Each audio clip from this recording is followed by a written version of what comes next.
Bismillahirrahmanirrahim. Assalamualaikum warahmatullahi wabarakatuh. Waalaikumsalam warahmatullahi wabarakatuh. Apakah suara saya sudah cukup agak sedikit jelas didengar?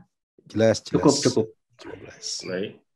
Pada kesempatan kali ini, sebenarnya makalah yang saya akan presentasikan terkait dengan topik hari ini. Jujur topik hari ini sempat ditanggapi oleh teman saya, Tengku Khairul Badri, sebagai topik yang dalam tanda kutip membuat marah sebagian pihak. Dalam tanda kutip. Jadi saya sampaikan kepada beliau bahwa saya akan memberikan wacana ataupun presentasi topik yang lebih soft, yang lebih netral dalam hal ini, dengan topik The Shifting of Islamic Theology Discourse from Kalam Qadim atau Classical Islamic Theology to Kalam Jadid atau Contemporary Islamic Theology. Nah, atau dalam pengertian lain, pergeseran teologi. Sekarang udah bisa, Islam, kayaknya udah bisa screen. Oh, baik, alhamdulillah.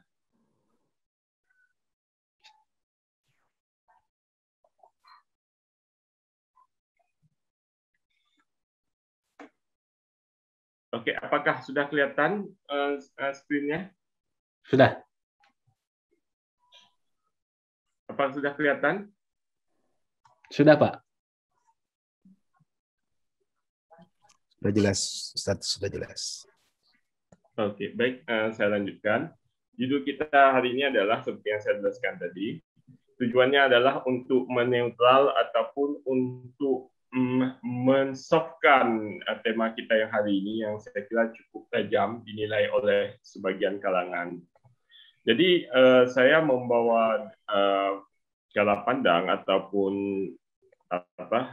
wacana bahwa tidak tepat untuk mengatakan atau judul hari ini adalah sangat aksiologis, dan saya ingin membawa kepada ranah yang lebih lebih saintifik dalam hal ini untuk melihat perubahan kewacanaan di dalam ilmu kalam. Suatu keniscayaan bagi ilmu kalam untuk mengalami perubahan kewacanaan, karena ada perubahan dari konsiderasi baik dari dimensi ruang, waktu, kondisi maupun individu, dari kondisi di mana kalam qadim ataupun classical theology dengan yang disebut dengan contemporary theology. Ada lingkungan, ada ekologi yang jauh berbeda dalam hal ini. Jadi saya akan masuk kepada materi kita hari ini. Nah, dalam hal pergeseran diskursus dalam ilmu kalam, saya melihat ada tiga tema besar atau tiga penanda utama dalam pergeseran ilmu kalam ini. Yang pertama adalah adanya peralihan ilmu kalam itu dari sebagai disiplin yang sifatnya abstraktif, filosofis, mengarah kepada disiplin yang sifatnya praksis dan realistis. Dalam pengertian, ilmu kalam yang sifatnya terlalu filosofis, yang terlalu abstraktif, membincangkan hal-hal yang sifatnya transendental dalam kajian classical theology, dibawa atau didorong karena perubahan yang merupakan keniscayaan untuk menjadi suatu disiplin ilmu yang lebih praksis, yang lebih amali, dan relevan dengan kondisi realitas saat ini. Persoalan bahwa pada abad pertengahan, kalam yang dibicarakan adalah kalam tentang persoalan transcendental, persoalan-persoalan yang filosofis, persoalan tentang bagaimana membicarakan tentang usul asasiyah, berbicara tentang tawalud, berbicara tentang konsep wujud. Tapi pada hari ini, persoalan-persoalan yang dihadapi adalah persoalan-persoalan yang sifatnya lebih realistis, lebih nyata, dan mengancam eksistensi umat manusia. Yang dalam hal ini, kalam diminta untuk dapat relevan dengan tuntutan zaman atau tuntutan kondisi manusia. Kemudian, peralihan ilmu kalam dari pembahasan yang sifatnya ontologis ke ranah yang sifatnya lebih aksiologis.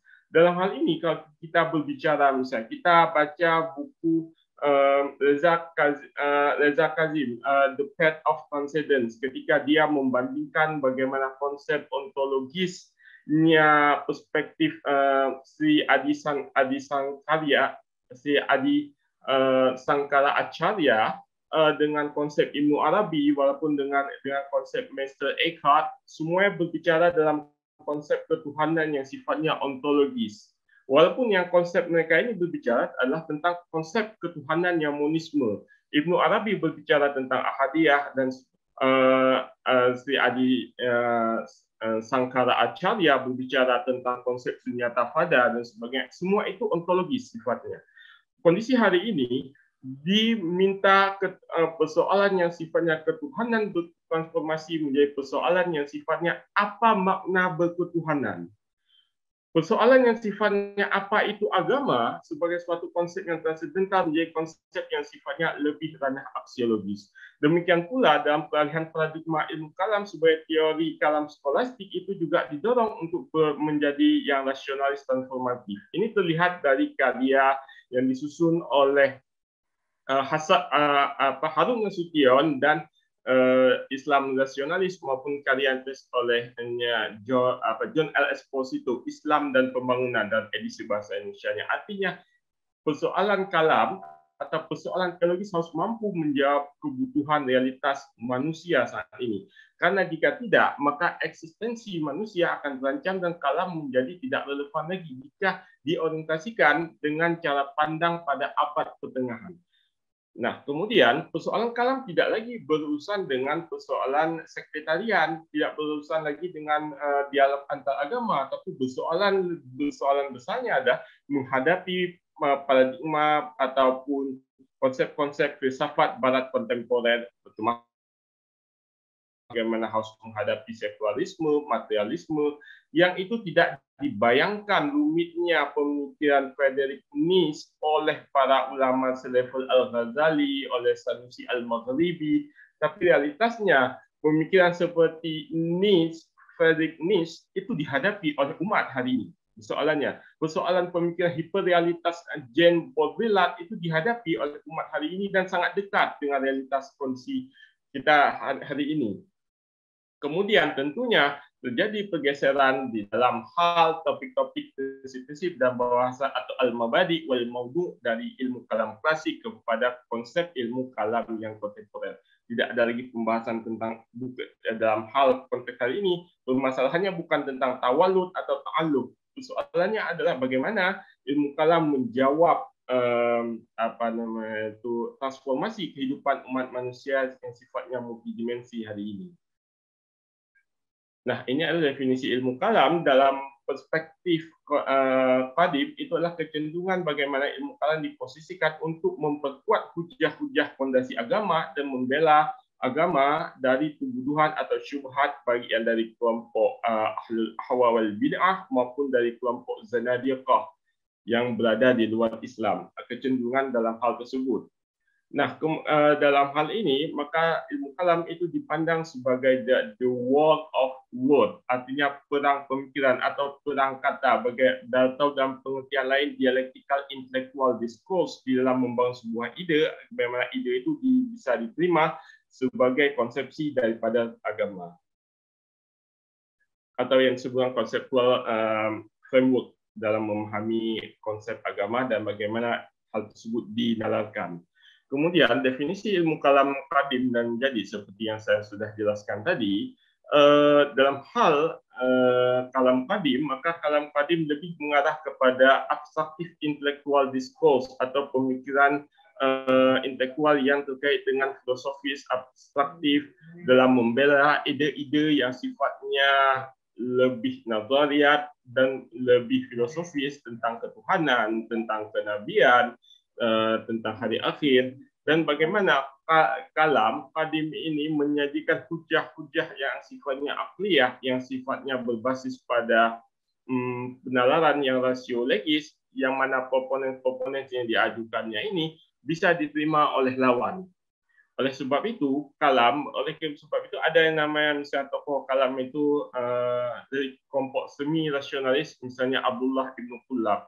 Beliau disebut dengan Al-Qullab karena kerasnya ataupun kuatnya argumentasi atau proposisi yang beliau bangun, sehingga proposisi itu bisa mematahkan argumentasi kalam yang dibangun oleh kelompok Mu'tazilah. Sehingga sebagian Mu'tazilah, misalnya seperti seperti penulis Al-Fihris Ibnu An-Nadim misalnya, dengan dan juga ada sebagian mutakallimin Mu'tazilah membangun tuduhan-tuduhan yang tidak berdasar kepada Abdullah bin Muttalib. Itu karena kemampuan proposisi nalar atau proposisi konstruksi argumentasi yang dibangun itu bisa mematahkan hujah-hujah lawan. Oleh karena itu, hujah-hujah lawan ini ada yang disebut hujah sukuti, yaitu hujah yang secara telak mematahkan poin utama daripada pandangan atau argumentasi yang dibangun oleh lawan tersebut. Inilah yang menyebabkan mengapa kalam kadim itu menjadi war of the world, atau perang tentang bagaimana abstraksi pemikiran itu membangun konsepsi atau tasawuf tentang konsep agama, tentang konsep ketuhanan. Bagaimana memahami ketuhanan tersebut di dalam epistemologi Mu'tazilah, di dalam epistemologi Asy'ariyah, di dalam epistemologi Syiah misalnya. Masing-masing memiliki tasawufnya sendiri, dan itu dibangun berdasarkan suatu konstruksi kerangka logikanya. Dalam hal ini, seperti yang saya jelaskan tadi, baik Asy'ariyah wal Maturidiyah, epistemologi mereka tidak terputus, walaupun mereka menggunakan pendekatan nazariyah. Mereka nazariyah yang dibangun itu adalah nazariyah yang istiqra'i, nazariyah yang berdasarkan pada metode qiyas, yang tidak terlepas daripada dasar-dasar nas yang sabit. Dan itu sudah dijelaskan oleh Imam Abu Hasan Al-Asy'ari di dalam kitab Risalat Ihtisanul Khawd fi Ilmil Kalam, yaitu kitab yang mendorong bagaimana orang-orang membangun ataupun mempelajari ilmu kalam dalam rangka membela posisi atau prinsip-prinsip landasan-landasan beragama.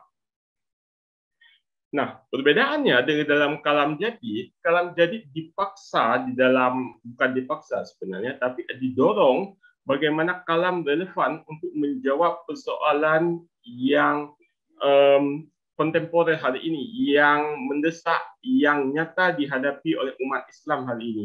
Bagaimana umat Islam bisa menghadapi persoalan hiperrealitas, Gen Baudrillard? Bagaimana umat Islam bisa menghadapi persoalan irrasionalitas, bisa menghadapi persoalan post-truth yang hari ini muncul? Post-truth ini adalah suatu pandangan yang bertolak belakang sekali dengan konsep sumber pengetahuan atau teori pengetahuan di dalam Islam yang dibangun oleh misalnya Imam Mansur Al-Maturidi dalam kitab Tauhid, di mana Mansur Al-Maturidi menyatakan salah satu sumber pengetahuan yang sahih adalah khabar mutawatir. Ini tentu khabar mutawatir ini memberikan faedah ilmu yakin, kalau kata Mustafa As-Sibai, yang mana kecenderungannya post-truth justru bertolak belakang dengan konsep khabar mutawatir, karena khabar mutawatir adalah kabar yang pasti yang tidak mungkin terjadi falsifikasi. Di dalamnya mustahil terjadi falsifikasi. Sedangkan di dalam post-truth orang cenderung untuk mengambil pandangan ataupun informasi yang sejalan dengan is kognitif yang atau is kognitifnya atau pendapat yang set baginya, bukan tentang objektivitas pendapat. Dan kemudian bagaimana kalam bisa menjelaskan persoalan sains maupun persoalan realitas sosial saat ini. Nah, oleh sebab itu, para proponen kalam kontemporer itu dibangun untuk menjawab persoalan-persoalan yang sifatnya itu realistis, yang sifatnya itu sangat berada di hadapan muka kita, seperti yang saya jelaskan tadi. Persoalan misalnya hiperrealitas itu tidak bisa dijawab hanya dengan pendekatan konsepsi kalam klasik. Persoalannya tidak bisa dijawab dengan hukum akal saja. Hiperrealitas harus dijawab dengan menunjukkan proposisi-proposisi baik pada titik rasionalitas maupun positivism atau teleologis, seperti pendapat ataupun konstruksi metodologi yang dibangun oleh Yasser Audah.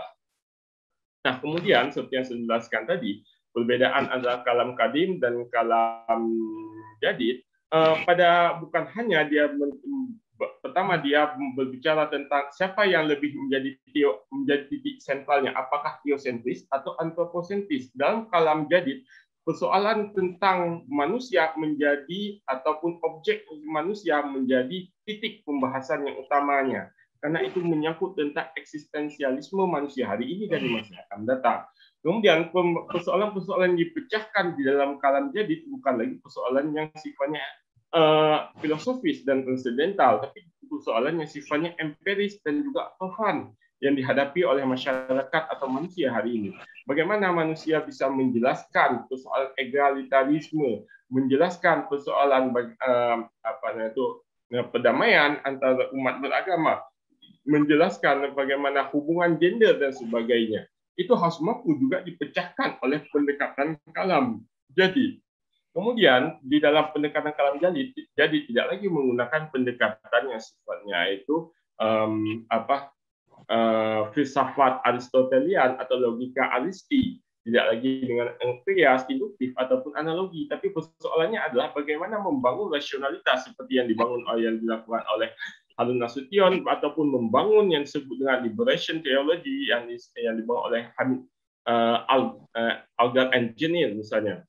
Kemudian persoalannya adalah bagaimana kalam tidak lagi berbicara pada level nazariyah atau teoritis, tapi dia harus menjangkau level yang amaliyah. Bagaimana konsep-konsep kalam itu bisa applicable di masyarakat pada umumnya. Dalam hal ini saya bisa contohkan Kiai Haji Ahmad Dahlan. Beliau membangun teologi Al-Ma'un, membangun teologi Al-Asrar, membangun teologi Welas Asih, yang mana hal tersebut untuk menjawab persoalan umat Islam pada awal abad ke-20, yang dimana pada saat itu kondisi umat Islam hampir tidak bisa bangkit kembali, tapi bisa jawab oleh trilogi praksis amaliyah yang dibangun oleh Kiai Haji Ahmad Dahlan ini. Dan kemudian bagaimana persoalannya bukan hanya membela ajaran-ajaran agama secara pure, secara ansih seperti yang dibangun dalam kalam kadim, tapi bagaimana kalam jadid bisa memecahkan persoalan-persoalan tentang hak asasi manusia. Bagaimana menjelaskan bagaimana kalam kadim bisa memecahkan persoalan sosial tentang inegalitarity, tentang persoalan penindasan ekonomi, sosial dan sebagainya hari ini. Kalam jadi harus bisa memberikan implikasi atau penjelasan ataupun memberikan solusi yang sifatnya rasionalis dan transformatif dalam yang tadi yang saya katakan berdasarkan prinsip rasionalitas dan purposivism. Nah, kemudian ada banyak tantangan yang dihadapi oleh kalam ilmu kalam hari ini adalah bagaimana menghadapi yang saya katakan tadi, filsafat-filsafat kontemporer. Filsafat misalnya materialisme yang dibangun oleh Barat itu menjadi akar dari misalnya konsepsi-konsepsi pengetahuan hari ini. Konsepsi tentang ilmu ekonomi yang atau yang disebut established economy, misal ekonomik yang berkiblat hari ini kepada buku secara metodologis kepada Leonard Robbins dan berkiblat pula secara substantive knowledge pada buku Paul Samuelson, tidak terlepas dari persoalan utility. Persoalan utilitarian itu ditulis jauh hari pada abad ke-19 dari Henry Gosson, kemudian ditulis juga oleh Jeremy Bentham sampai pada Alfred Northrup. Semua membangun suatu konsepsi bahwa kebutuhan manusia hari ini adalah kebutuhan yang sifatnya utility, pemuas keinginan, pemuas kebutuhan. Sesuatu yang sangat bertabrakan dengan konsep al-iktisab yang dibangun oleh Muhammad Ibn Hasan As-Sibai pada awal abad ke-2 Hijriah atau awal abad ke-3 Hijriah, seorang ulama dalam Hanafiyah. Ini ada pergeseran dan bisa katakan utility, konsep utilitarian ini menjangkiti cara pandang umat hari ini. Bagaimana kemudian kalam jadid dengan proporsinya, dengan rasionalitasnya, dengan rasiologisnya, dengan purposivismnya, dengan prinsip teleologisnya, bagaimana yang dalam hal ini adalah pendekatan Marxist philosophy system, ini bisa menjawab pragmatisme ataupun cara pandang materialistik utilitarian yang ada di benak setiap orang hari ini. Bahkan kalau saya katakan para ekonom muslim pun tidak terlepas daripada cangkukan dari filsafat utilitarian ini. Bahkan mengarah kemudian ada kecenderungan penyimpangan-penyimpangan di dalam penyimpangan ini di dalam teoritis maupun praktis yang pragmatisme beragama itu juga tidak terlepas dari cara pandang utilitarian tersebut. Nah, kemudian saya sudah jelaskan tadi worldview materialisme ini, bahwa cara pandang materialisme yang mengarahkan segala sesuatu pada materi ataupun pada jauhar ataupun pada substance sebagai realitas tertinggi, dan ini yang menjangkiti sebagian besar orang pada hari ini. Kemudian juga materialisme filosofi ini adalah akar daripada sains, natural science maupun sociological science hari ini ataupun sains sosiologi, yang tidak melihat lagi bahwasanya ada realitas yang sifatnya beyond positivism, yang sifatnya melampaui daripada realitas materialistis di dalam baik hubungan manusia di dalam intrapersonalitinya, dalam kondisi fa'aliyah tubuhnya, juga dalam hubungan interpersonalnya. Persoalan hari ini adalah self-interest, hilangnya altruism, hilangnya interdependent utility. Itu tidak lepas ketika manusia menjadikan materialism sebagai titik akhir atau titik final dalam dia mendefinisikan konsepsi dirinya.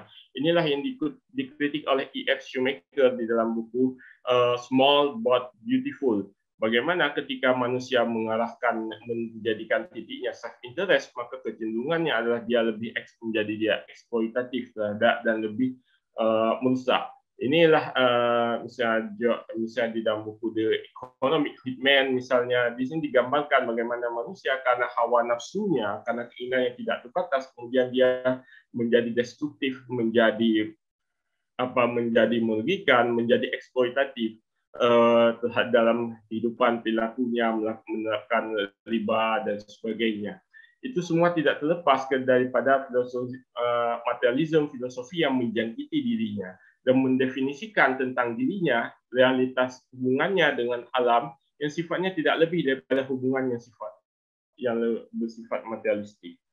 Kemudian juga sekularisme, persoalannya adalah bagaimana ada kecenderungan yang sifatnya bias for maupun bias against ketika kita menghubungkan antara agama dan dengan realitas saat ini. Ada kecenderungan yang untuk memisahkan antara agama dan realitas sosial, tapi ada juga kecenderungan bagaimana menguatnya dalam hal the political of truth, karena didorong oleh the political of truth, kata Wodak, kecenderungan agama justru menjadi bias against terhadap kondisi realitas yang dihadapi saat ini.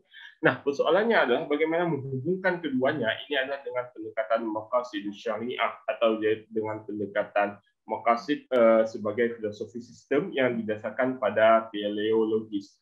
Bagaimana konsep-konsep beragama itu didasarkan pada proporsi-proporsi ataupun tujuan-tujuan yang mengarah kepada kemaslahatan. Bukan lagi persoalan antara keberadaan norma yang sifatnya kausalitas.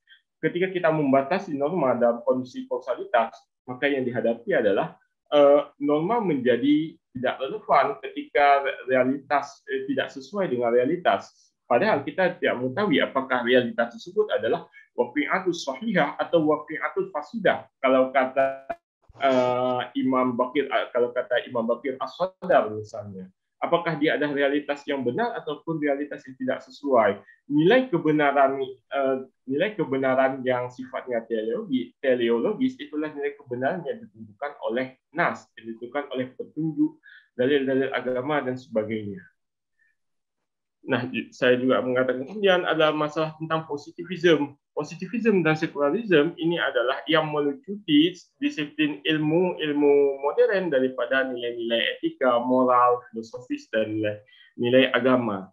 Dan bahkan kalau bisa saya tambahkan satu lagi, bukan hanya melucuti memisahkan antara nilai-nilai religius daripada nilai modern knowledge, tapi juga mengkerdilkan modern knowledge yang kemudian terbatas. Dalam hal ini hanya pada ranah realitas yang sifatnya imanen, tapi tidak mampu menjangkau ranah realitas yang sifatnya yang seperti yang disebut oleh Bruce Caldwell ataupun yang oleh Popper, realitas yang sifatnya kondisi transisi mental, yaitu realitas yang sifatnya beyond positivism, yang melampaui daripada realitas yang sifatnya material, yang sifatnya positivistik, yang sifatnya empirism. Jadi bagaimana Islam memandang bahwasanya realitas tersebut harus bukan empirism sebagai the beyond truth. Oleh sebab itu, di dalam kitab Asy-Syifa al-Ilahiyah, misalnya Ibnu Sina ketika dia berbicara tentang bagaimana keselarasan alam, keseimbangannya, ataupun Ibnu Rushdi dengan konsep al-inayah wal ikhtira, mereka menisbatkan proporsi-proporsi yang pembuktiannya sebagai pada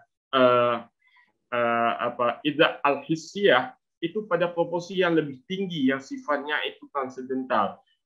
Dalam hal ini nanti saya akan tunjukkan bahwasanya para filosof itu menggunakan pendekatan istiqra untuk menetapkan yang disebut al-illah al-haqiqiyah. Nah, inilah bagaimana kalam jadi harus mampu mengkonstruksikan agar jangan persepsi ataupun pandangan filosofi saintisme ini berakhir ataupun terbatas, berakhir pada persoalan yang sifatnya materialistis saja.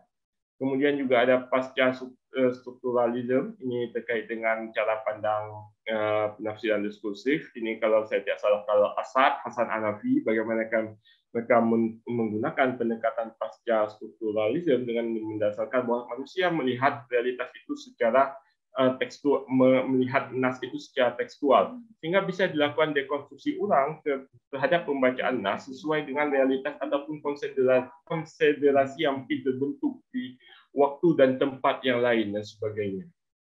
Kemudian pasca modernisme, dalam hal ini kita berbicara tentang konsep Friedrich Nietzsche ketika dia mengkritik moralitas etik di dalam buku De Ecce Homo misalnya.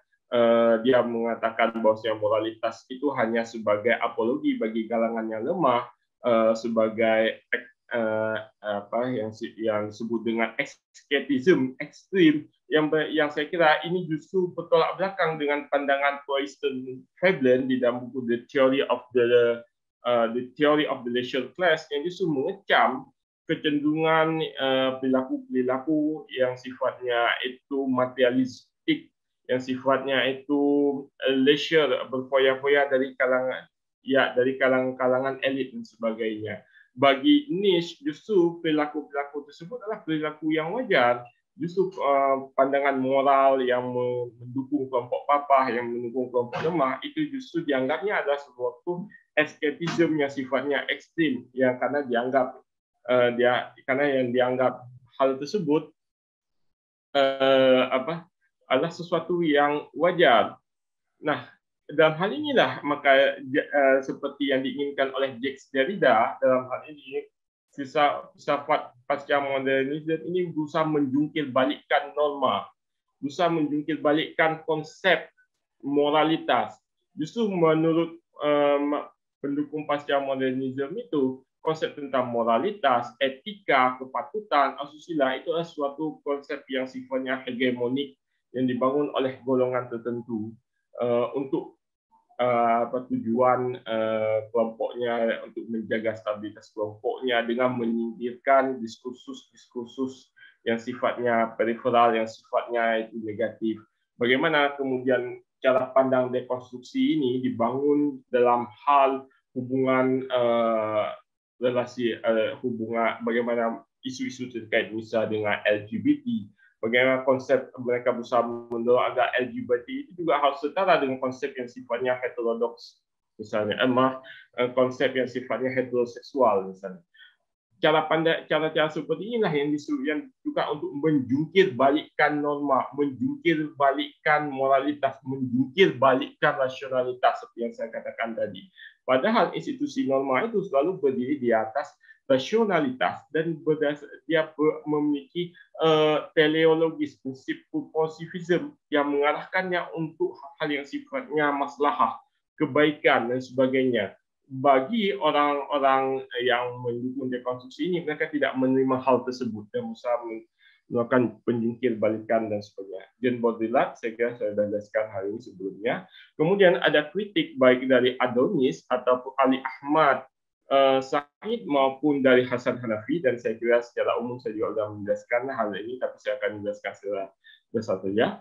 Adonis mengutip pendekatan tentang kritik-kritik yang dibangun oleh para ilmuwan, oleh para ulama terdahulu, tapi oleh kelompok At-Tariyah, Saya juga tidak tahu apa alasannya di At-Tawabit wal Mutahwil beliau berpendapat tersebut, tapi yang jadi intinya menurut beliau adalah karena agama muncul sebelum ilmu fikih dan ilmu kalam sebagai metodologi knowledge, maka kedua disiplin ilmu ini hadir atas dasar kebutuhan untuk melayani kepentingan agama.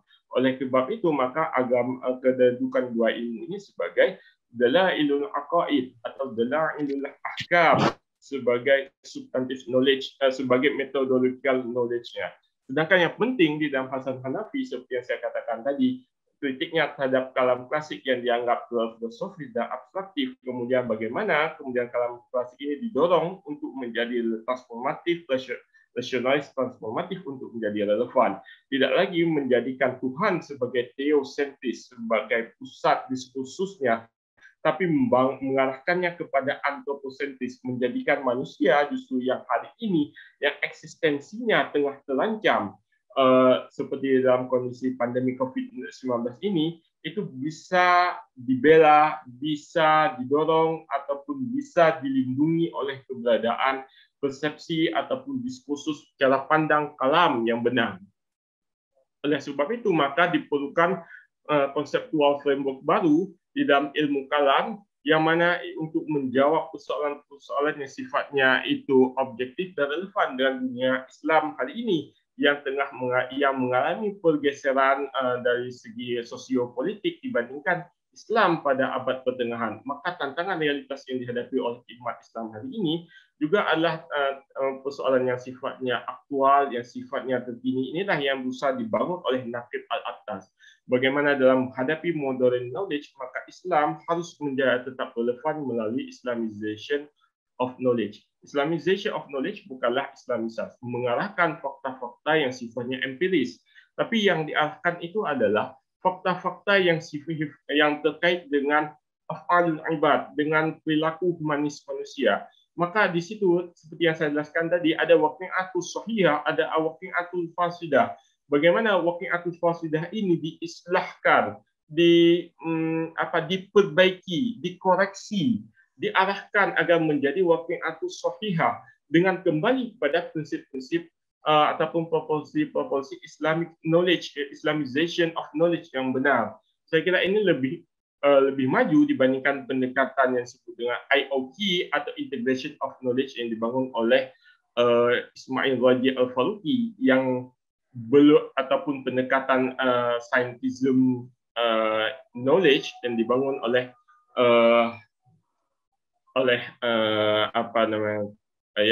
scientism knowledge dan sebagainya. Okey, kemudian ini adalah contoh-contoh yang terakhir adalah bagaimana aplikasi kalam jadid di dalam perspektif modern.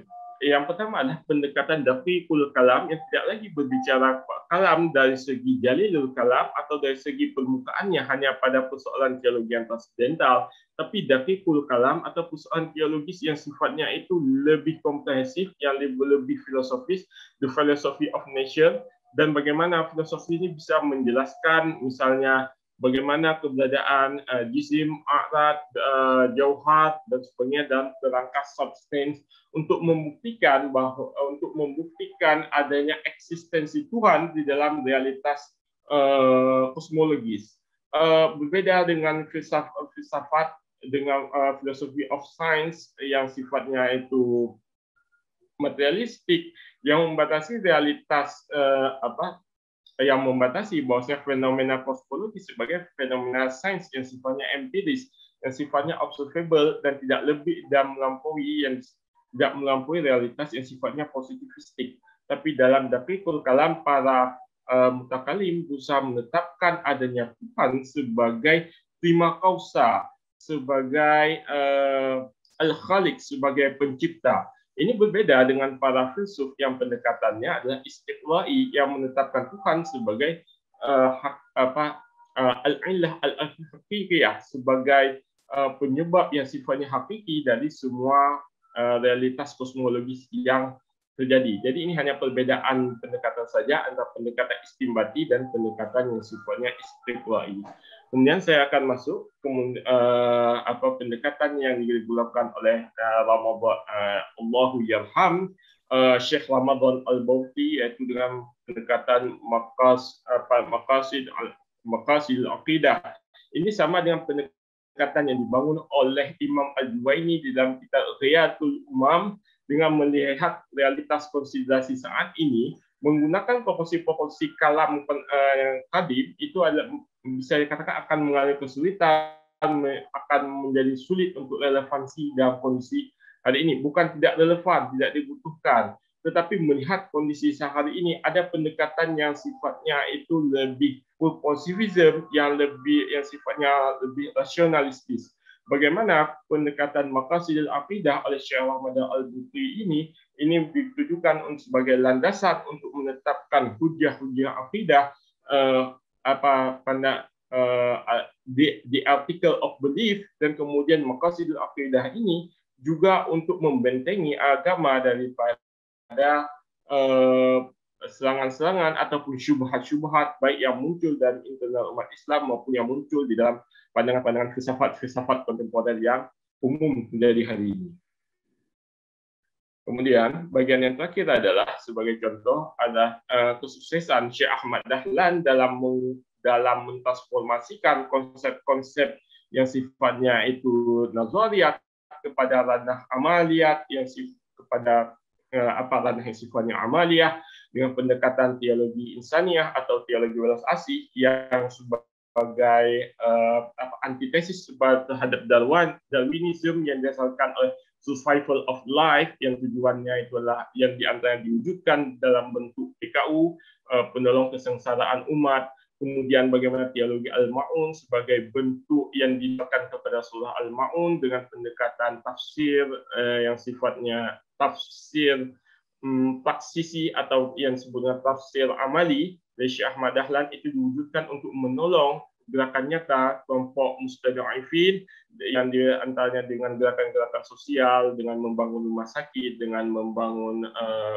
fasilitas-fasilitas sosial untuk menolong golongan mustada'ifin tersebut. Dan bagaimana konsep Islam berkemajuan hari ini itu didasarkan kepada teologi al-asar, teologi pembaharuan, dan itu diwujudkan dengan pendirian rumah sakit, dengan pendirian institusi pendidikan oleh Muhammadiyah yang jumlahnya sangat banyak tersebar di seluruh wilayah Indonesia, dan tujuannya bagaimana umat Islam dapat aktual dan tidak tertinggal oleh pembaharuan, oleh perubahan dan sebagainya. Oke, saya kira demikian paparan saya. Semoga nanti ada yang bisa kita diskusikan lebih lanjut atas kekeliruan dan kekurangan. Saya bermohon maaf. Wabillahi taufiq wal hidayah. Assalamualaikum warahmatullahi wabarakatuh. Waalaikumsalam. Ya, terima kasih Pak Samsul Idul Adha yang telah memaparkan sangat komprehensif, saya kira sangat luas bacaan dari era klasik sampai bacaan kontemporer. Tadi juga menyinggung dari mulai persoalan kalam klasik, juga kalam jadid yang memang hari ini kalam klasik banyak dipersoalkan. Tadi cara pandang Pak Samsul Idul Adha cukup sudah menjelaskan kepada kita, walaupun dalam aspek-aspek pendekatan filosofis memang tidak begitu nampak lah ya kira-kira hari ini. Untuk saya selanjutnya ke Pak Iki Sistantiko, barangkali akan ada pandangan tentang baik konsep dari Pak Samsul Idul Adha atau fenomena topik pada malam hari ini. Silakan. Baik. Terima kasih kepada Pak Ajis. Bismillahirrahmanirrahim. Assalamualaikum warahmatullahi wabarakatuh. Innal hamdalillah nahmaduhu wa nasta'inuhu wa nastaghfiruh wa na'udzu billahi min shururi anfusina wa min sayyiati a'malina. May yahdihillahu fala mudilla lahu wa may yudlilhu fala hadiya lahu. Asyhadu an la ilaha illallah wahdahu la syarika lah wa asyhadu anna Muhammadan abduhu wa rasuluh alladzi la nabiyya ba'dah. Allahumma salli ala Muhammadin wa ali Muhammad. Allahumma anfa'na bima 'allamtana wa 'allimna ma yanfa'una innaka ala kulli syai'in qadir. Al-ayah. Paparan tadi yang sudah disampaikan oleh Ustadz Syamsul Aidil Adha, saya kira sudah sangat betul komprehensif ya. Saya sendiri bingung nih, mulai dari yang mana gitu. Tapi insya Allah saya melihat bahwa memang bahwa pertanyaan tadi tentang benarkah ilmu kalam telah mati, saya kira juga gampang susah untuk menjawab pertanyaan tentang tema itu gitu kan.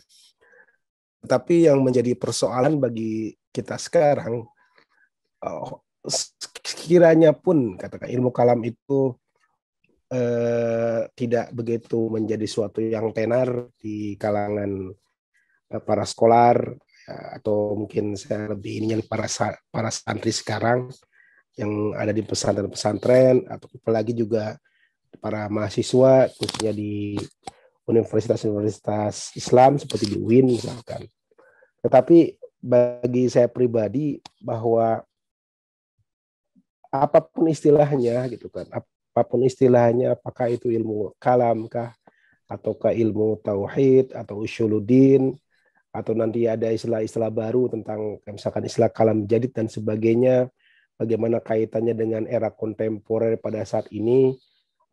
Bagi saya pribadi tetap bahwa ilmu kalam itu tetap kita harus tempatkan pada suatu bentuk. Untuk awal itu kita harus memperkenalkan bentuk orisinalitasnya itu sendiri gitu kan. Karena bagaimanapun ilmu kalam tidak lepas dari ya historisitas ya. Bagaimana dia bisa muncul, kemudian juga pada abad-abad pertengahan sampai abad ke-18, awal abad ke-20, dia begitu luar biasa, memberikan kontribusi yang sangat hebat bagi perkembangan perkembangan teologi yang ada di dunia ini, terutama dunia Islam. Seperti di Indonesia misalkan, ya kita harus juga mengapresiasi dan berterima kasih bagaimana misalkan kitab-kitab ilmu kalam Asy'ariyah ya saat itu pada abad-abad awal 18, 19 gitu sampai abad 20 menjadi bacaan-bacaan para santri ya. Dan itu yang memberikan suatu warna dalam pemikiran keagamaan saat itu misalkan oleh kalangan tradisional, oleh NHDI atau NU gitu misalkan. Itu juga memberikan satu corak pandang ya, dalam pemahaman kalam mereka, sehingga menjadi satu bentuk tadi dasar perjuangan dalam membela kemerdekaan Indonesia, memperjuangkan kemerdekaan, membela kebenaran, mati syahid, melawan penjajah dan sebagainya. Begitupun juga pembacaan ilmu kalam yang dilakukan oleh para pembaharu Islam misalkan, yang dibawa oleh Syekh Muhammad Abduh dan Al-Afghani dengan pan-islamismenya. Bagaimana Muhammad Abduh menulis suatu risalah atau tauhid, di situ juga merupakan suatu tonggak bagaimana memberikan suatu pembaruan dalam pemikiran teologis, terutama kepada kelompok-kelompok pembaharu. Itu juga ternyata memberikan suatu kontribusi yang sangat luar biasa kepada siapa? Kepada dunia pada era itu. Munculnya gerakan-gerakan pembaruan Islam seperti Muhammadiyah, Persis, Al-Irsyad dan sebagainya. Itu juga turut memberikan suatu warna yang maksudnya tidak bisa kita remehkan juga, bahwa kalam yang klasik pada era-era dulu itu memberikan suatu warna yang lebih kuat menurut saya gitu kan. Justru yang saya lihat bahwa konsep kalam sekarang itu yang kontemporer menurut saya tidak bisa membumi gitu. Entah karena nilainya lebih terlalu filosofis ya, sehingga menjadikan mungkin banyak orang akhirnya lebih frustasi mungkin untuk mengenal secara teologi Islam yang lebih yang kontemporer tadi. Padahal memang lebih rumit saya kira gitu. Nah, untuk itu sebelum saya nanti membahas bagaimana konsep alternatif gitu kan. Artinya bahwa konsep klasik juga tidak kita hilangkan, tapi bagaimana bahwa konsep ilmu kalam itu sendiri bisa lebih mudah dipahami dan disederhanakan gitu, sehingga menjadi suatu pola pikir khususnya bagi para Muslim ya, secara umum, bukan hanya yang berkecimpung dalam bidang khususnya dalam bidang agama saja. Baik, saya sebagai awal saya ingin mencoba memberikan suatu gambaran tentang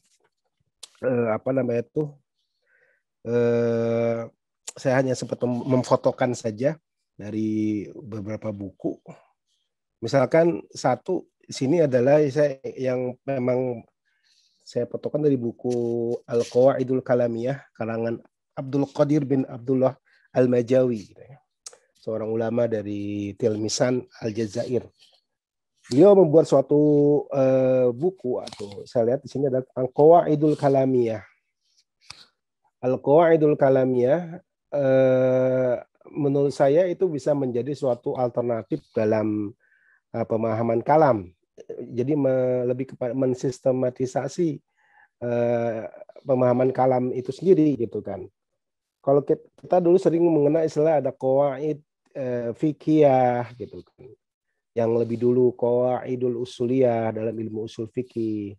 Bahkan Syekh Zarruq menulis kitab namanya Al-Qawaidut Tasawuf gitu. Tentang kaidah-kaidah tentang tasawuf, bagaimana tasawuf bisa berkolaborasi dengan ilmu-ilmu yang lain dengan kaidah Syekh Zarruq. Atau misalkan bahkan dikatakan bahwa Ibnu Athaillah dalam kitab Al-Hikam pun adalah salah satu bentuk kolaborasi kaidah tentang tasawuf misalkan. Bagaimana tasawuf itu menjadi suatu hal yang mudah untuk dipahami dan tersistematisasikan, dikaitkan dengan berbagai macam ilmu yang lain. Apakah itu secara fikihnya, apakah secara usulnya, dan sebagainya. Kemudian fikih yang sudah jelas juga, kita tahu qawaid fikih itu lebih keren, lebih dikenal oleh para akademisi atau para fuqaha pada era dulu maupun sekarang, dan itulah saya kira menjadi salah satu inspirasi beberapa tokoh-tokoh Islam atau ahli ilmu kalam, terutama pada era-era kontemporer pada saat ini. Misalkan seperti Syekh Hasan As-Safi'i dari Al-Azhar, beliau membuka suatu buku namanya adalah Muqaddimah Ta'sisiyah fi Ilmil Qawaidil I'tiqadiyah. Di situ beliau juga memberikan suatu paparan, nanti akan saya kasih contohkan foto-foto gambarannya seperti apa sih Qawaid al-I'tiqadiyah, yang di situ lebih memberikan suatu gambaran secara sistematis tentang ilmu kalam itu sendiri ya, yang sehingga tidak terlalu rumit. Karena mereka juga sama, para ulama-ulama kontemporer pada saat itu juga menyadari bahwa kerumitan ilmu kalam ini pada era sekarang sangat betul menjadi suatu problem gitu kan. Ya beda dengan dulu mungkin. Kalau dulu pembelajaran ilmu agama itu betul-betul sangat intensif dan sangat begitu tahapan-tahapannya betul-betul disiplin. Tapi pada era sekarang ya dikatakanlah orang belajar ilmu agama itu kadang-kadang ya tidak begitu disiplin ya. Jadi lebih cenderung simpel saja, akhirnya pematangan secara konsep lugawiyahnya, konsep tentang mantiknya dan sebagainya mungkin nggak terasa seperti ulama-ulama dulu. Ini juga disadari oleh para ulama kontemporer pada saat ini, sehingga kemudian Syekh Hasan As-Safi'i ini dalam bukunya Muqaddimah Ta'sisiyah fi Ilmil Qawaidil I'tiqadiyah memberikan suatu contoh atau gambaran seperti apa sih qawaid i'tiqadiyah atau qawaidul kalam.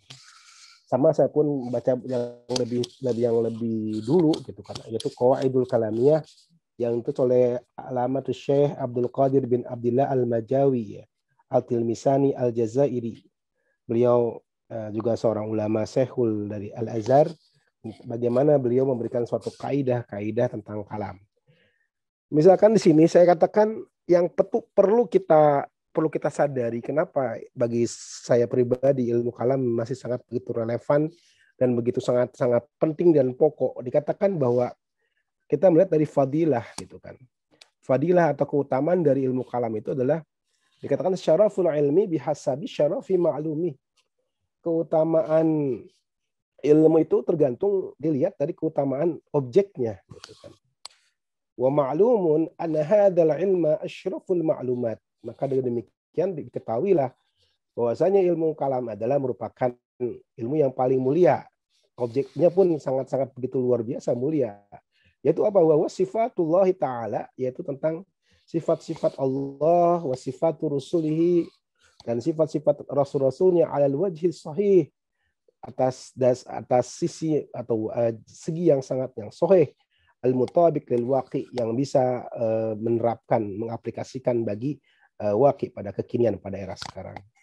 Wa idza alimta asyrafiyatahu, sekiranya engkau mengetahui kemuliaan ilmu kalam, alimta, maka dari demikian engkau mengetahui annahu afdalul ulumi syar'iyyah ala ikhtilaf fihi, atas bahwa ilmu kalam adalah merupakan ilmu yang sangat utama, gitu kan, paling utama, gitu kan, atas perbedaan berpandangan dari yang lain tentang itu. Wa qala sahibur risalah, dikatakan oleh sahibur risalah, sini kata siapa, yaitu Syekh Abi Muhammad Abdullah bin Abi Zaid Al-Qayrawani. Beliau dalam bukunya yaitu Risalah Fiqhiyah menyatakan wa aulal ulumi wa afdaluha, dan ilmu yang paling utama dan paling afdal, wa qarabuha ila Allah taala, dan yang paling mendekati dia kepada Allah, ilmu dinillah a'ni at-tauhid, yaitu tentang ilmu tentang dinullah, dan yaitu ilmu tauhid. Nah, ini saya kira yang menurut saya menjadi satu catatan paling penting dulu untuk kita pahami, gitu kan.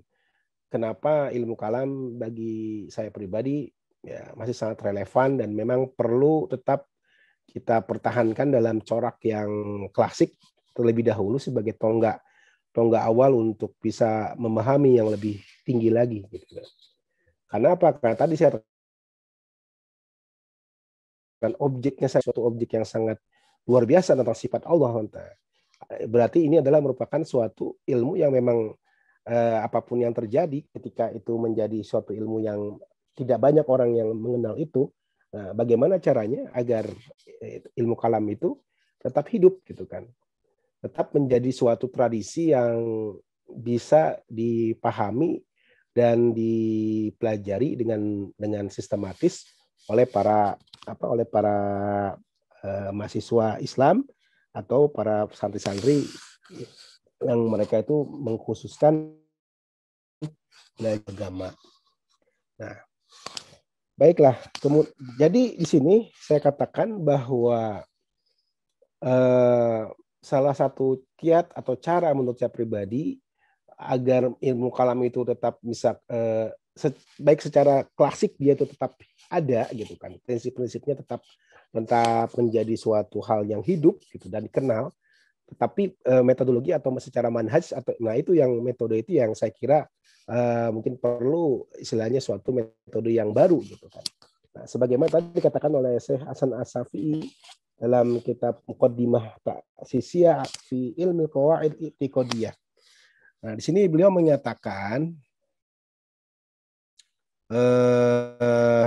saya kira, nah, dikatakan di sini beliau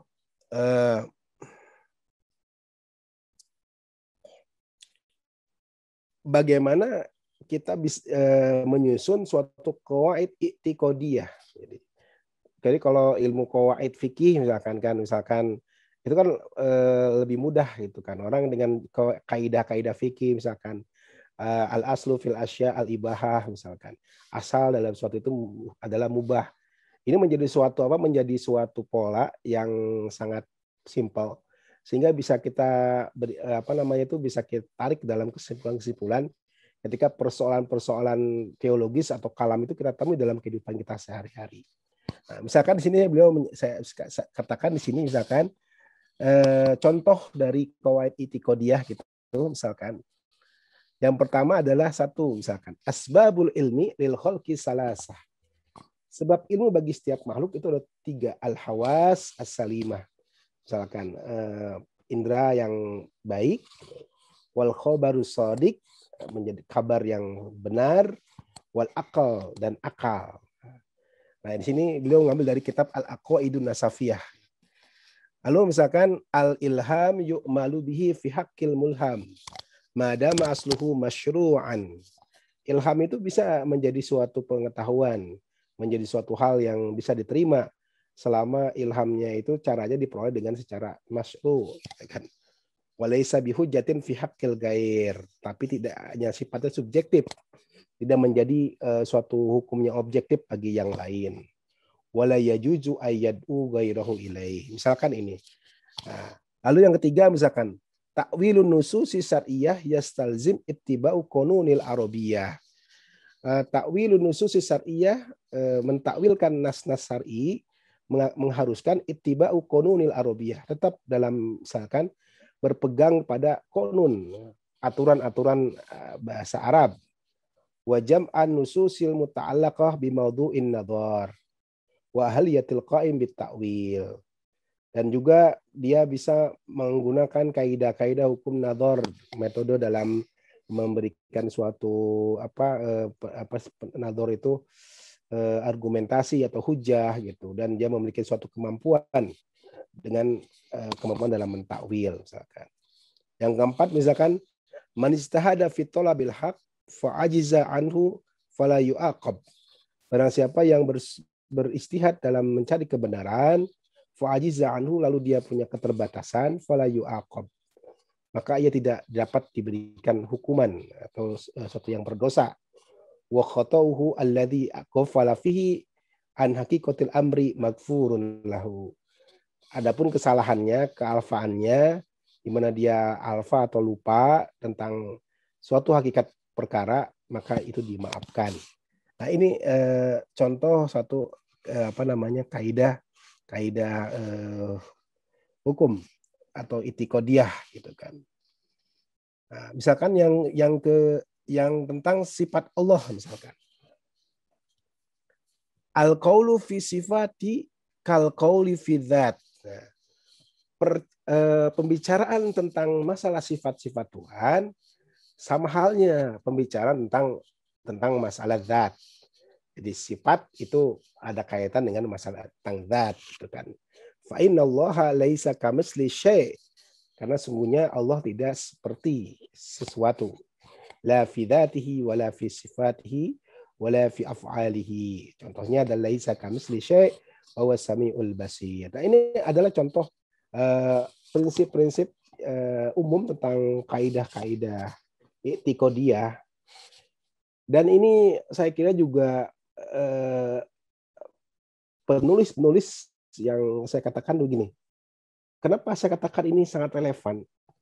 Justru menurut saya dibandingkan konsep-konsep tentang misalkan kontemporer tadi tentang yang lebih filosofis tentang konsep eskatologinya, konsep tentang misalkan yang Soleh Ali Askol engineer tentang masalah ekonomi dan sebagainya, justru hal-hal seperti itu orang pada era sekarang ini, kalau saya lebih bisa melihat mereka lebih menggunakan pemikiran sekuler gitu tentang ekonomi, dan mereka nggak akan mau mengkaitkan dengan ilmu kalam ya. Tetapi menurut saya yang sangat strategis pada saat ini, karena gini, dalam medan saya pribadi mungkin karena saya kebetulan di kuliah dalam jurusan umum gitu kan, bukan di jurusan agama pada saat itu. Ketika misalkan saya dulu seorang santri pernah pesantren, ketika di masyarakat umum misalkan di fakultas saya, fakultas MIPA misalkan jurusan fisika, saya menemukan berbagai macam harokah, misalkan kelompok-kelompok harokah, apakah itu dari Ikhwan atau dari Salafi dan sebagainya. Ketika kegiatan-kegiatan mentoring misalkan itu, mereka itu dalam membahas tentang tema-tema tentang konsep-konsep ketuhanan di situ. Nah itu bagi saya terasa gitu, bagaimana ketika saya mempertahankan secara misalkan akidah Asy'ari, misalkan akidah Asy'ari yang saya pelajari dalam kitab-kitab saya yang saya pelajari di pesantren, ketika saya berlawanan atau berhadapan gitu kan dengan pemahaman-pemahaman akidah dari misalkan dari kelompok Harokah Ikhwan atau dari kelompok Wahabi misalkan. Nah, di sini justru saya lihat ulama-ulama Wahabi ya yang notabene dari Saudi itu kan, mereka betul-betul membuat banyak sekali membuat buku tentang kaidah-kaidah gitu kan. Ini yang saya katakan kenapa urgensinya ini penting bagi kita untuk membuat satu kaidah itiqodiyah. Misalkan kaidah tentang asma wa sifat itu ya, beberapa saya lihat cetakan-cetakan Saudi itu banyak sekali oleh ulama-ulama Saudi misalkan ya, yang notabene pemikiran mereka misalkan Wahabi. Kaidah asma wa sifat, kaidah tentang rububiyah, kaidah tentang uluhiyah dan sebagainya, amar ma'ruf nahi munkar dan sebagainya, itu belum lagi dari kelompok-kelompok Haroki gitu kan, mereka lebih memberikan suatu konsep-konsep tentang konsep tauhid gitu, al-wala wal baro misalkan.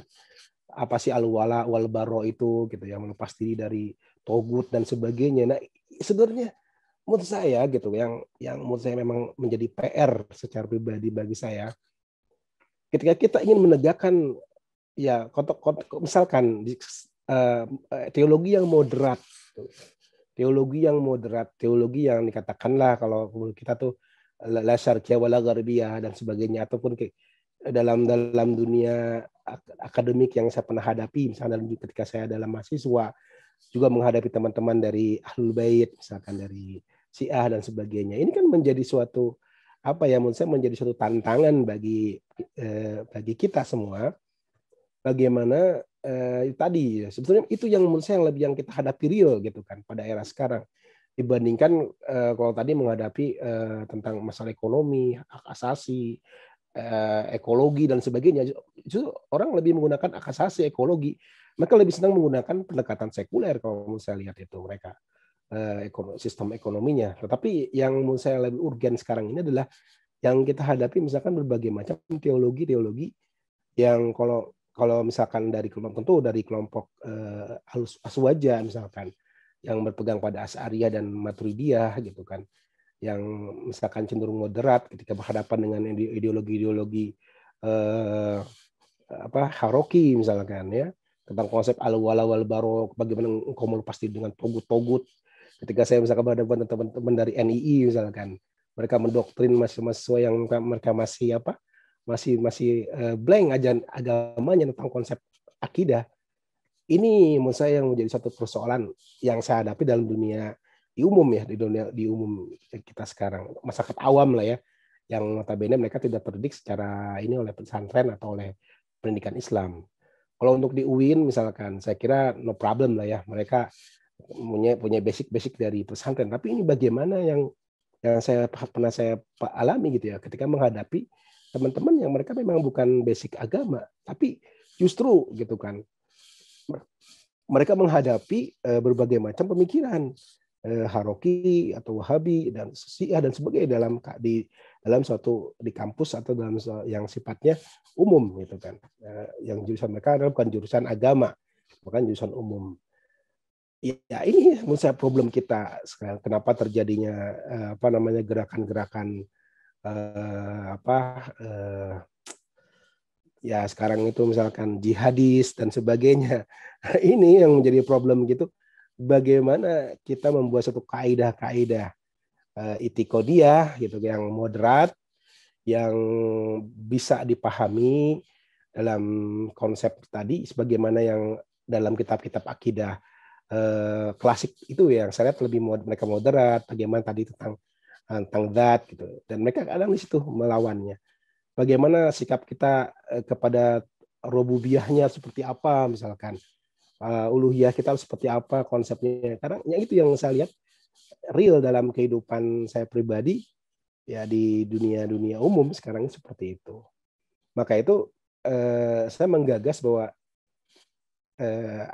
kaidah itiqodiyah itu memang menurut saya sangat urgen, memang perlu kita pelajari dan kita kenalkan supaya tadi mempermudah orang untuk mempunyai satu pegangan atau sehingga bisa ya tadi ketika berhadapan dengan bagaimana pemikiran itu mereka bisa memberikan suatu sebagai pegangan sehingga bisa mencegah gitu paling tidak dalam mengikuti doktrin-doktrin tersebut.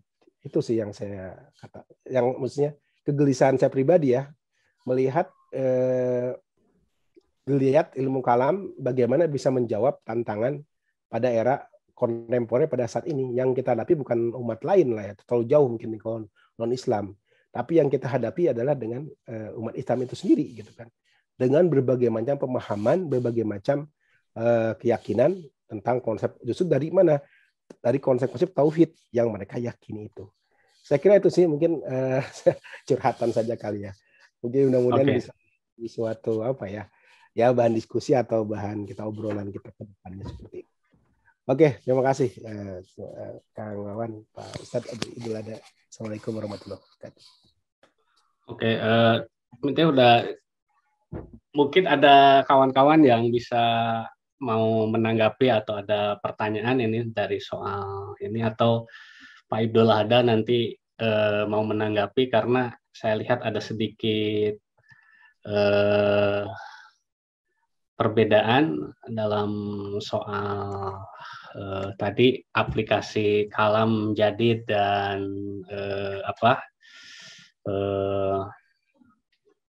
kalam klasik. Saya kira memang tadi ada sedikit perbedaan, saya lihat sedikit agak subtil dari pernyataan Pak Tiko itu, bahwa yang mengatakan justru yang lebih substansi itu adalah sebagaimana yang pernah dilakukan dalam klasik sebetulnya, yang sangat filosofi itu, ketimbang narasi yang digunakan dari pandangan Pak Idul Adha tadi, memberikan contoh Kiai Haji Ahmad Dahlan, bahwa teologis itu lebih kepada aplikatif materialisme. Saya kira itu mudah-mudahan saya tidak salah menangkap itu. Mungkin Pak Idul Adha bagaimana, ini ada satu tanggapan dari pernyataan Pak Tiko tadi. Baik, terima kasih. Saya 5 menit. Baik. Saya kira kritik terhadap kalam klasik, mungkin kita harus mendudukkan pada sikap yang benar. Kalam klasik sebagai realitas sosiohistoris harus dihormati sebagai pencapaian intelektual diskurs umat Islam pada abad klasik. Seabstraktif atau sefilosofis apapun, kalam klasik telah menjaga umat Islam jauh selama lebih dari 1.400 tahun, dan itu tidak bisa dinafikan sama sekali. Misalnya, Al-Imam Abul Hasan Al-Ash'ari itu menulis kitab Al-Luma' fi Raddu ala Ahlul Zayg wal Bid'ah. Tujuannya ada bagaimana Imam Abul Hasan Al-Ash'ari itu juga berdasarkan kitab Risalatul Ihtisanul Khawf fil Ilmi Kalam sudah memberikan qawaidul kalamiyah, sudah memberikan rambu-rambu epistemologi kalam, dan itu tujuannya adalah untuk membentengi akidah umat, untuk melindungi akidah dari paham-paham heretik dan sebagainya. Tetapi persoalannya, dan benar para mutakalimin itu ketika mereka mendefinisikan wujudul khaliq atau wujud wujud yang sang maha adikodrati, bahwasanya Tuhan itu bukan jauhar, tidak disifati oleh a'rad, tidak disifati oleh jisim, tidak disifati oleh khusiyah, dan tidak disifati oleh unsur-unsur kebendaan. Semua apa tujuannya? Itu adalah untuk memisahkan antara yang transenden, yang azali, yang azali dari yang imanen, yaitu alam. Dan itu juga ada konsep dari Junaid al-Baghdadi. At-tauhid itu adalah tajridnya al-qadim daripada al-jadid. Karena al-qadim itu azali, maka dia muhdits. Tetapi persoalan yang dihadapi oleh umat Islam pada awal abad 20 tidak sebatas diskursus Wahabiyah yang dilontarkan oleh kelompok Salafiyah. Bukan hanya sebatas itu. Ini bisa kita baca di dalam buku-bukunya Naqib al-Attas. Persoalannya adalah bagaimana umat Islam bisa menjawab temuan sains teologi Carl Sagan misalnya di dalam buku Kosmos. Bagaimana kita bisa menjawab syubhat tentang Higgs boson particle atau disebut dengan particle goddamn particle di kalangan para ilmuwan, yang itu mentekel keyakinan umat beragama apapun itu tertekel keyakinannya dengan pandangan, dengan temuan-temuan sains hari ini.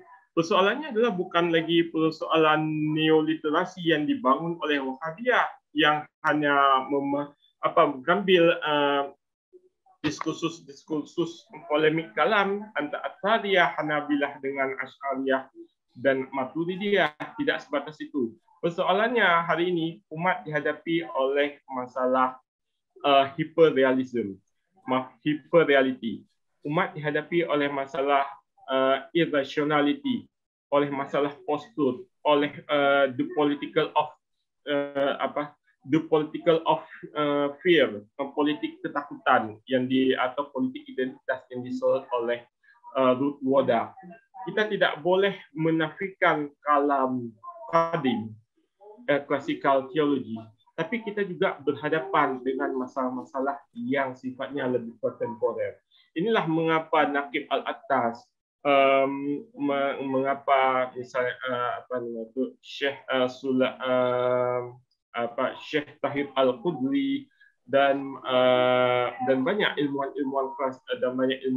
klasik yang tergabung di Triple IT ini bertujuan bagaimana menggabungkan turat knowledge atau pengetahuan turat dengan model knowledge untuk menghasilkan apa yang disebut dengan synthetic knowledge.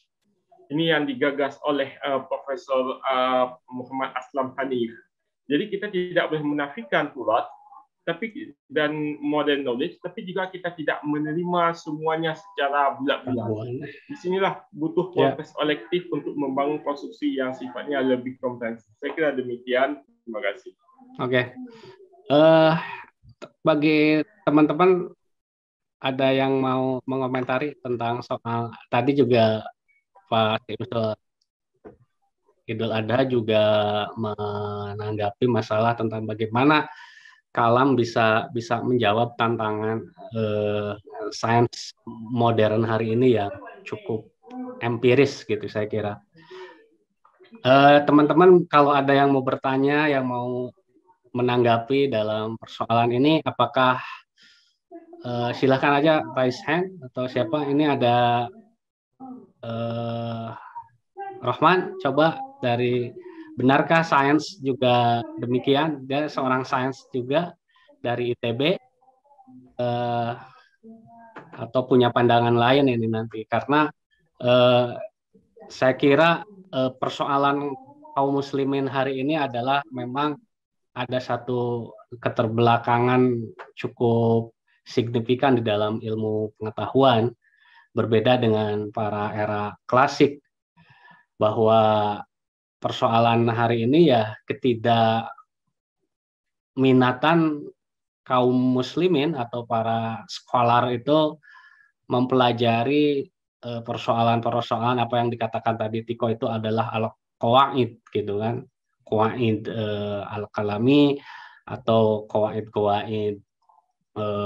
falasifah misalkan, karena kelompok muslimin pada era itu filsafat dijadikan satu modal utama dalam mengkonstruksi dalam teologi gitu.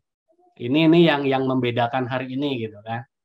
Kalau sekarang kelompok muslimin mempelajari logik, filsafat, tetapi tidak mau merekonstruksi atau membuat satu konstruksi warna baru tentang persoalan teologi yang dihadapi hari ini. Ini adalah satu masalah lah saya kira. Silakan teman-teman, ini dari tadi mendem terus nih anak-anak itu, nggak ada suaranya. Rahman, Sidik atau barangkali Sidik, kalau dalam tulisan dan lain sebagainya di dalam diskusinya ini cukup ini teman-teman sekalian itu. Bahkan sedikit agak ini malah. Silakan Akmal.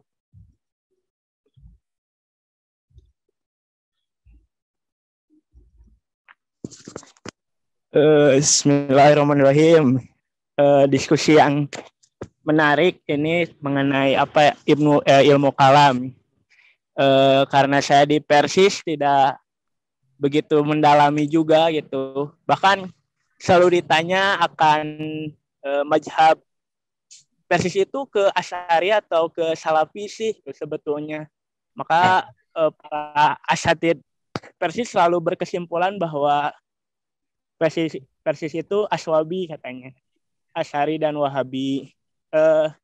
Tadi agak setuju dengan para Ustadz Idul Adha ya, yang menyebut bahwa memang persoalan hari ini mungkin kaidah-kaidah yang dipaparkan oleh Pak Iki mengenai ilmu kalam di zaman hiperrealitas, bagaimana gitu untuk ini bukan permasalahan antara Al-Ghazali yang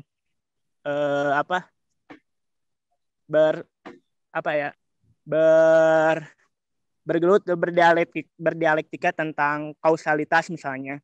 Tapi bagaimana permasalahan tentang hiperrealitas ini, bagaimana misalnya qaid Asy'ariyah misalnya, atau lebih kepada Salafi Hanabilahnya Muhammad bin Abdul Wahhab gitu, untuk diterjemahkan kepada zaman hari ini emang begitu sulit gitu. Kalau saya lihat misalnya adanya Salafi itu kan lebih dulu gitu, mazhab di dalam ilmu kalam itu kan sebetulnya untuk saling bertarung gitu. Tetapi hari ini memang orang yang ngaji juga gitu, bahkan yang mengaku Salafi itu kan nggak tahu bahwa dia itu memang sedang ada di dalam diskursus ilmu kalam gitu. Sehingga membid'ah-bid'ahkannya itu bukan hanya soal konteks fikih saja, tapi lebih kepada teologisnya gitu. Tadi setuju juga dengan Pak Iki bahwa di Saudi itu emang masih dirawat gitu sistem mengaji, seperti misalnya bagaimana kita ke Hasasiyah dulu, kemudian ke Sarohan, kemudian sampai ke kitab yang mujamnya itu yang kitab babonnya. Dan ini di kalangan mahasiswa sendiri gitu, bahwa pendidikan ilmu tauhid tidak menjawab hal itu gitu. Bahkan ketika seorang santri yang mungkin menurut saya sudah tamat dasar-dasar Asy'ariyahnya gitu, tetapi ketika dipaparkan apa itu Mu'tazilah, apa itu Jabariyah dan lain-lainnya, ternyata dia kebingungan gitu. Begitu mirisnya gitu. Dan mungkin apakah ada gitu jawaban dari hiperrealitas itu seperti Ali Asghar Engineer yang dia menawarkan kritik Marxisme kemudian mengkritik teologis misalnya seperti Jabariyah, Mu'tazilah dan dan Ahlussunnah gitu, untuk membawa qaid iktiqadiyah tadi ke zaman hiperrealitas hari ini gitu. Mungkin itu sih, Pak Jis. Ya, itu satu kegundahan dari seorang Akmal ya, saya kira yang menjelaskan tadi beberapa pengalamannya juga dia di Persis. Memang saya juga menangkap ada satu persoalan cukup pelik ya, antara era klasik dan era kontemporer hari ini tentang ilmu kalam. Di lain pihak memang ilmu kalam sebagai fondasi kaum muslimin lah, yang memang ya dalam bahasa lain adalah tauhid tadi. Namun memang kelompok kaum muslimin hari ini mereka itu terbelakang sekali dalam persoalan yang satu ini. Mereka sudah jarang bisa menerjemahkan hal-hal yang bersifat akidah ini gitu. Hampir di banyak tempat ya semuanya kaum muslimin itu ya mengakui keislamannya itu sendiri. Dan sayangnya mereka yang belajar filsafat khususnya, mereka tidak mampu seakan-akan membuat demarkasi gitu antara teologi Islam dengan filsafat yang mereka pelajari, yang dia gandrungi gitu. Sebenarnya kalau kita sudah mampu di dalam logika yang bagus, misalkan dalam satu metodologi filsafat, itu akan bisa menghadirkan kalam yang sangat luar biasa yang dilakukan di era-era klasik. Mungkin di Persis tidak mendapatkan pemandangan itu.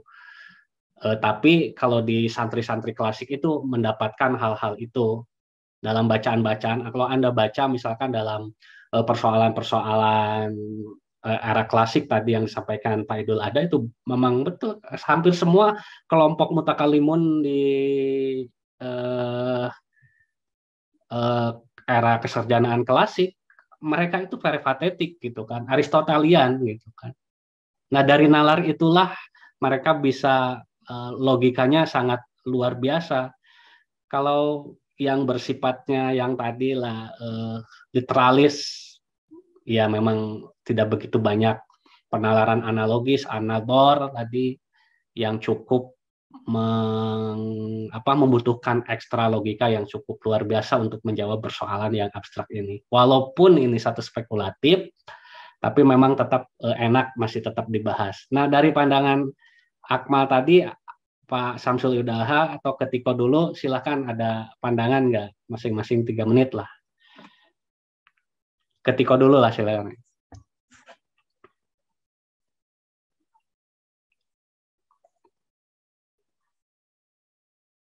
Mic-nya itu open. Ya.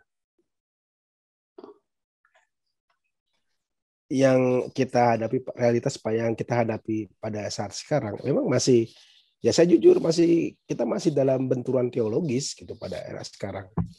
Jangankan ya misalkan di Bandung lah, contoh di Bandung yang saya rasakan antara bahkan dari teman-teman Akmal dari Persis gitu kan, dengan ya yang saya rasakan dulu era tahun 90-an itu 92.000 begitu kuat sekali gitu kan, benturan dalam teologis gitu kan, antara sampai dikatakan wah orang ngaji di Persis non ngaji tai manuk sih istilahnya itu. Lalu yang ngaji di NU dikatakan itu si SAPI naon si SAPI enggak. Jadi sampai suatu benturan itu memang terjadi gitu kan. Bahkan sudah akhirnya sampai terjadi mungkin secara fisik dari itu kan. Hanya karena tadi perbedaan dalam pandangan teologis gitu kan. Belum lagi dengan Salafi misalkan ya di kampus, misalkan di kampus umum yang saya rasakan, sampai mengatakan anak keluar dari manhaj antum misalkan. Tiba teman saya ketika dia tiba-tiba keluar dari Ikhwan misalkan, masuk dia ke Salafi, dan disitu langsung bukan satu permusuhan gitu kan, sampai kepada permusuhan secara fisik langsung pada saat yang kita alami pada saat itu. Ini memang realita ada gitu kan, yang saya hadapi pada masa itu gitu kan. Ini menjadi suatu akhirnya bagi orang-orang yang katakanlah ya dia agak cuek dengan agama, malah menjadi suatu cibiran. Kenapa ini kok sama-sama ngaji katakanlah ya. Itu ini yang pernah saya tangkap. Sama-sama ngaji tapi kok saling mencela, akhirnya saling bahkan secara fisik itu terjadi itu ya. Pergulatan itu. Jadi ngapain ngaji kalau gitu? Nah, itu secara pandangan seperti itu. Saya kira ini sih menurut saya memang perlu kita kenapa tetap membangun suatu ideologi atau teologi yang moderat tadi, yang ya istilahnya tuh yang dikatakan dalam kaidah itikadiyah yang misalkan oleh Hasan Syafi'i dalam kitabnya itu, saya lihat juga dia mengapresiasi juga beberapa karangan-karangan ulama-ulama Saudi gitu kan, Syekh Huwaini misalkan, kemudian Syekh Soleh Fauzan, dia mengapresiasi secara konteks, secara kaidahnya gitu kan. Makanya dia mau secara kaidah. Justru untuk mengetes gitu kan, apakah konsisten enggak gitu ketika kaidah-kaidah yang mereka itu sampaikan misalkan dalam akidah Wahabi menjadi suatu kaidah itikadiyah itu diapresiasi juga, dia tampung gitu kan pemikiran-pemikirannya, buku-buku tadi kaidah-kaidah tentang misalkan uluhiyahnya atau asma wa sifatnya atau rububiyahnya gitu kan. Misalkan dengan yang Wahabi misalkan. Nah ini menurut saya menjadi paling tidak lah menurut saya menjadi suatu jembatan untuk memperkenalkan secara lebih sederhana dan lebih sistematis gitu kan bagaimana untuk menghilangkan kesenjangan ketika kita mempelajari kalam klasik yang notabene adalah begitu rumit gitu kan dengan kalam yang terlalu kontemporer pun yang menurut saya esensi dari kalam ini pun tidak ada gitu ya, mungkin lebih terlalu general akhirnya. Nah, tapi bagaimana dengan kaidah itikadiyah atau kaidah kalamnya itu tadi menjadi suatu jembatan aja bagi saya, bagi kita gitu, terutama dalam masalah teologis itu bisa menjadikan solusi untuk dunia modern pada saat ini. Paling tidak antara sesama muslim saja dulu gitu. Yang dalam pergaulan kita sehari-hari di Indonesia secara khusus. Itu sih menurut saya. Ya, Pak Samsul Dana silakan. 3 menit. Baik, terima kasih. Sebelumnya, seperti yang saya jelaskan tadi, pertama kita harus memberikan penghormatan setinggi-tingginya, seperti yang katakan Pak Eki tadi, terhadap ilmu kalam, karena ilmu kalam adalah ilmu yang menghujahkan dalil-dalil dalam membela dasar-dasar agama atau al-aqaid. Tetapi persoalannya berikutnya adalah kita harus kembali kepada yang dijelaskan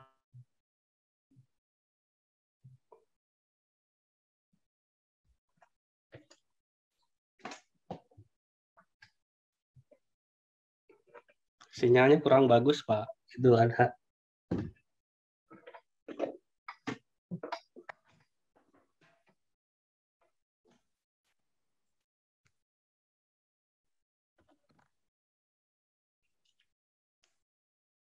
Halo?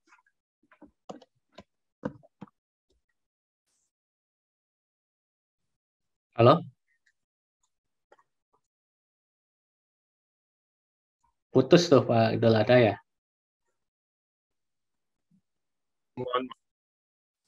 Mohon maaf, tadi ada gangguan koneksi. Mengapa judul ilmu kalam itu berubah-ubah? Ketika masa Al-Asy'ari, judul kitab ilmu kalam itu Risalatul Ihtisanul Khawd fi ilmi kalam. Ketika masa Al-Ghazali, judul kitabnya Ijamul Awam Anil Khawd fi ilmi kalam. Ketika Muhammad Ibn Al-Fudhali berubah kembali judulnya Kifayatul Awam fima yujibu alaihim min ilmil kalam. Kenapa judulnya ini berubah-ubah? Pertama menganjurkan, yang kedua Ijamul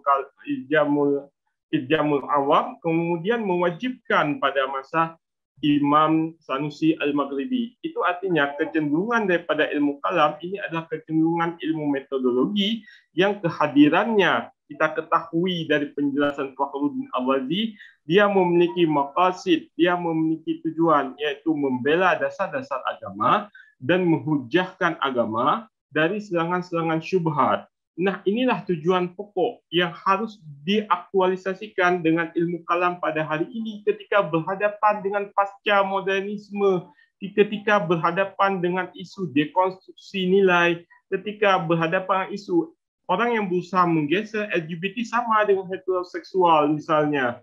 Ini yang harus dihadapi oleh realitas ilmu kalam, membela dasar-dasar agama, membela agama, melayani agama, tanpa mengesampingkan keberadaan atau realitas historis diskursus kalam pada masa lampau. Diskursus kalam masa lampau adalah pemetahanan untuk permasalahan polemik teologis saat itu. Tapi tantangan hari ini adalah polemik adanya ideologi-ideologi yang menyimpang dan mengancam keyakinan umat. Pasca modernisme, pemahaman sekularisme nilai, positivisme, ilmu pengetahuan, itu menjadi momok yang menjangkiti banyak mahasiswa kita, yang menjangkiti universitas-universitas kita. Nah, inilah yang berusaha dijawab oleh Triple IT yang diberikan oleh Ismail Raji Al-Faruqi. Inilah yang berusaha dijawab oleh Syekh Naqib Al-Attas, yang berusaha dijawab oleh Profesor Sulaiman Kabuye, yang berusaha dijawab oleh Profesor Muhammad Aslam Hanif dan sebagainya. Mereka berusaha mengintegrasikan atau mensintesiskan bagaimana Islamization of knowledge itu berjalan sebagai konstruksi nilai di dalam diskursus ilmu pengetahuan hari ini. Sehingga Islam dan kemodernan tidak boleh dipisahkan satu sama lain. Saya kira demikian. Wabillahi taufiq wal hidayah. Assalamualaikum warahmatullahi wabarakatuh.